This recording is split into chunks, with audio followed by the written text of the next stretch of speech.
দেখো গাইস, আমাদের গাছের পাকা পাকা জাম। এই জামগুলো দিয়ে এখন আমি মাকা করব, জাম মাকা। তোমরা দেখতে থাকো কীরমভাবে করি জাম মাকা। একদম সিম্পলভাবে করব, ঠিক আছে? চলো দেখাই।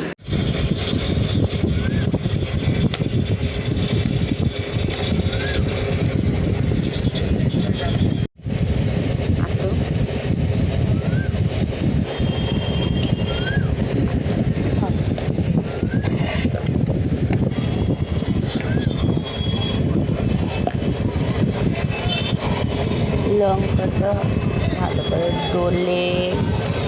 ডলে ভালো করে এরকমভাবে